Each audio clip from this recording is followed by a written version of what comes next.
Good afternoon, everyone, and welcome back to another video. Walker Venrick with Sharp Sports Network, bringing you my top 3 favorite GPP plays for this December 17th 6-game NBA slate here on DraftKings, FantasyDraft, and FanDuel. I am excited to be bringing this one to you guys. It's going to be a really fun one tonight, actually. I think this is a really solid 6-game slate. We absolutely smoked it yesterday. Derrick Rose, the cover boy, crushed his tag, and then we went 2 for 3, I think, yesterday. Steven Adams totally missed value, but I'm happy to take the L on him with the other two absolutely crushing their price tags. But we're going to try to go 3 for 3 today.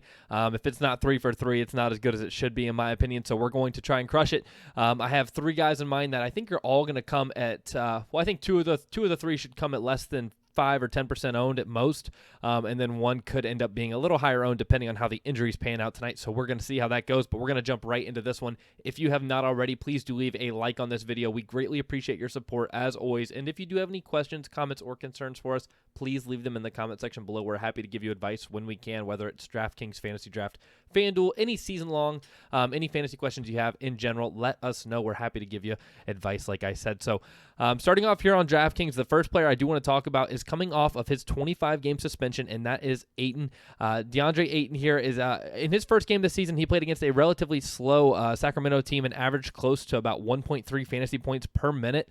And he has a relatively, in my opinion, unattractive price tag. Coming off a 25-game suspension, 7.4K is pretty ugly. I know he started off the season at 8K, but I think on a slate like this where we have a 6-gamer with not too much value, it kind of depends on the AD injury.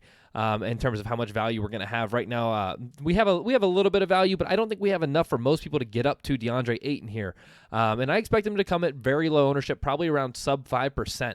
And they're 12.5-point underdogs right now. He still has a very high ceiling against this Clippers team, who's actually 7th in pace currently. And although they're, statistically speaking, they're a strong rebounding team, I expect Ayton to still be able to pull off a double-double here. And in about 30 minutes or so on the court is what I'm projecting him for. He can come back from his suspension with some fire and keep this game more competitive for the Suns than Vegas expects them to be able to. I think this is actually a smash spot for Ayton, so I'm really hoping that he can step up for his team coming off this suspension and come back with a vengeance and really light up this Clippers team. So I really like DeAndre Ayton quite a bit tonight. But second, we're going to jump over here to Fantasy Draft. I already have him pulled up, as always, Trae Young. This is the player that I think is going to be a little bit contingent on the Anthony Davis injury because of the value we're going to get from the Lakers. If AD sits, I think more people will be able to get up to Trae Young. But if AD plays, I expect Trae Young to come at less than 15% ownership. Which is good enough for me to call him a contrarian play. If we're paying up for a stud that's sub 15% ownership, he can win you tournaments. And playing in Madison Square Garden, we all know what point guards do in Madison Square Garden, and I think this could be a ceiling game for Trae Young that we have not seen in a while. He has not put up 60 fantasy points in about 2 weeks now. So we're really thinking that this could be the return of Trae Young coming back to primal form here. But I expect him to play mid to upper 30s in minutes as he usually does. If he can get one of these 37-plus minute games, I think he'll crush this price tag against this Knicks team. It's actually a really competitive game, projected 2 points in the Knicks' favor currently, but the Hawks have an implied team total of 112, and the game is actually the 3rd highest projected total on the slate at 220.5. I don't want to miss out on Trae Young tonight. Again, if AD plays, I think Trae Young is going to come at much lower ownership than he will if AD sits. So I'm going to keep an eye on that because that's going to determine kind of how much exposure I have to him. But regardless of AD's health, I definitely want to have some Trae Young tonight. And then last but not least, over here on FanDuel, this is probably my favorite of the 3. I think this is the most contrarian of the 3, and I think it could be the biggest payoff of the 3 players in this video, and that's going to be Alex Len on this Hawks team. We already just mentioned Trae Young, but Alex Len is averaging a 19% usage rate this season, and honestly, I expect him to have 22-plus minutes tonight, and he's got a pretty friendly matchup, actually, against this Knicks front court. He's only played 22-plus minutes 3 times in his last 10 games.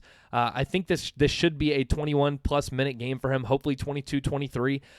And this season, he's actually averaging well over 1 fantasy point per minute. But in his last 7 games, you can see this tear he's been on since that Golden State matchup on the 2nd. It's been about 2 weeks. In this last 7-game sample size, he's averaging closer to 1.5 fantasy points per minute. The Knicks are middle of the pack in defensive rebound percentage, and Lynn should be able to get some offensive boards here and hopefully turn them into buckets. If we can get some putbacks out of him, that's going to be awesome. And the Knicks actually have a defensive rating currently that ranks them 24th in the league. So I think Alex Len's going to not only capitalize on this matchup, but he's going to capitalize on this matchup at sub 5% ownership. So I really, really like Alex Len. And over here on FanDuel, where we can only play one center, I think he is an absolutely amazing way to separate yourself from the field, going so cheap over here. If he can smash this price tag and allow you to pay up elsewhere, especially if AD plays, and that's going to keep people from wanting to play Dwight and JaVale, even if they end up being very chalky if AD misses, and you do go up just a little bit to Alex Len, and Alex Len smokes that price tag, it could be a monster night. So I definitely love Alex Len, and that is all I have for you guys in this video. But thank you so much for taking the time out of your day to watch my videos. As always, us here at Sharp Sports Network really, really appreciate you guys. Good luck to everybody playing tonight. I will be live streaming on Twitch in about an hour and a half, right around 4:15, 4:30 Eastern, for about an hour until about 5:30, 6 o'clock.